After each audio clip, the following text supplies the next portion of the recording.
Bonjour à tous. Cette capsule vidéo porte sur le cœur et la circulation sanguine. À la fin de cette vidéo, vous serez capable de déterminer les différentes parties du cœur et d'indiquer comment le sang y circule à l'intérieur. Commençons par observer le cœur en position de vie. Contrairement à ce que certains pensent, le cœur fait la taille d'un point, pèse environ 300 grammes et se trouve en position centrale entre les poumons, sous le sternum, os qui assure sa protection, avec la pointe qui part vers la gauche. L'observation d'un cœur, ici de port, révèle la présence de tuyaux qui arrivent ou qui partent du cœur. Ce sont des veines ou des artères, dont nous reverrons la définition plus tard. Nous pouvons voir également des traces de vaisseaux sanguins qui parcourent toute la surface du cœur. Ce sont des vaisseaux sanguins appelés coronaires, qui permettent d'alimenter cet organe en sang pour assurer son fonctionnement. Pour observer l'intérieur, on réalise une coupe transversale comme indiqué par la flèche jaune. Ainsi, sur cette coupe transversale du cœur observée de dessus, on remarque que cela ressemble à un morceau de viande. Normal, le cœur est un muscle, que l'on appelle myocarde. On remarque aussi que ce muscle est beaucoup plus développé et épais sur la partie gauche que sur la partie droite. On observe enfin des cavités qui montrent que le cœur est un organe creux. Les deux cavités ne communiquent jamais, elles sont séparées par une cloison.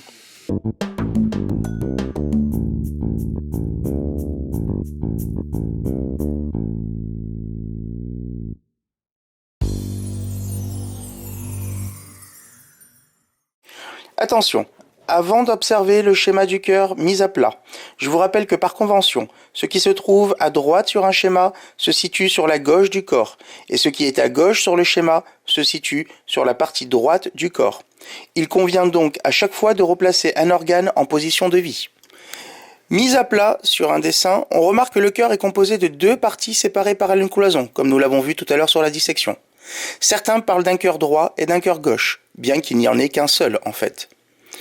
La partie droite comporte du sang riche en dioxyde de carbone, et donc appauvri en dioxygène, alors que la partie gauche comporte du sang riche en dioxygène. Parmi les 4 cavités observées, il y a 2 oreillettes et 2 ventricules. La partie droite est donc composée d'une oreillette droite et d'un ventricule droit. La partie gauche est composée d'une oreillette gauche et d'un ventricule gauche. Voici donc le schéma du cœur avec les différentes parties qu'il vous faudra apprendre. Cette organisation impose un sens de circulation bien défini que je laisse le soin à Jamie de vous expliquer. Son rôle est primordial, assurer la bonne circulation du sang dans tout l'organisme. Chaque minute, 5 litres de sang transitent par cette pompe. Comment fonctionne-t-elle ? Le sang, qui arrive des poumons où il a fait le plein d'oxygène, pénètre dans une première cavité, l'oreillette gauche. Cette dernière se contracte et éjecte le sang dans une seconde cavité, le ventricule gauche.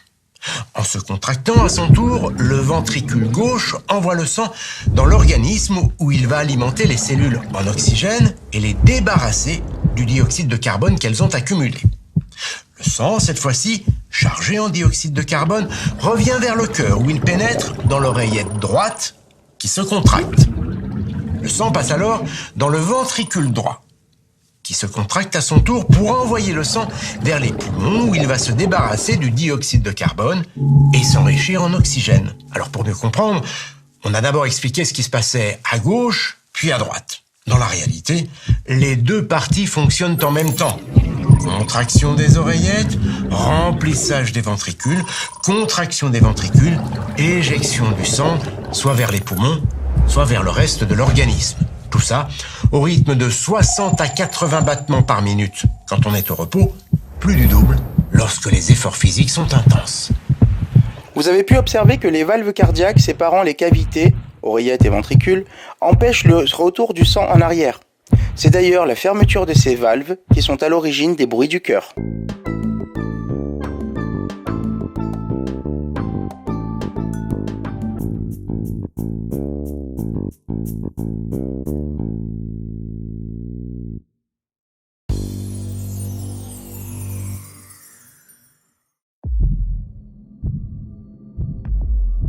L'appareil cardiovasculaire assure le transport du sang riche en dioxygène et en nutriments à travers tout le corps humain pour en alimenter les organes et les débarrasser de leurs déchets. Il se compose de 3 grands types de vaisseaux sanguins qui forment un système clos. les artères, les veines et les capillaires. Ces 3 types de vaisseaux composent un ensemble de 100 000 km de long à travers tout le corps.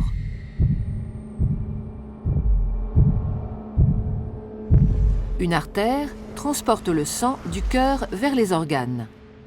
Les veines, à l'inverse, le transportent des organes vers le cœur. L'artère est donc un vaisseau partant du cœur.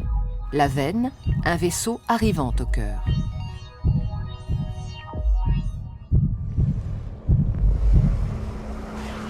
Tous les organes sont richement irrigués, c'est-à-dire qu'une multitude de petits vaisseaux sanguins les parcourent. Ce sont les capillaires.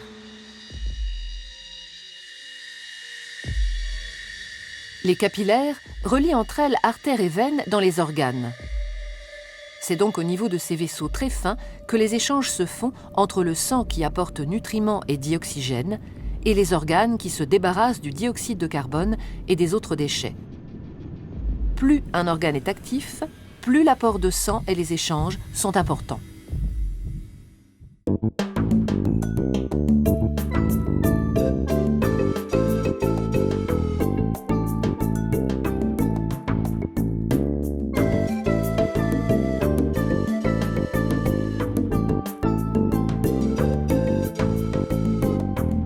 Sur cette animation, vous pourrez voir comment le sang circule dans l'organisme. C'est la structure du cœur qui impose une double circulation avec une circulation pulmonaire qui s'établit entre le cœur et les poumons, permettant de réoxygéner le sang, et une circulation générale permettant de propulser le sang dans l'ensemble de l'organisme. Cette animation vous permettra de compléter le schéma suivant.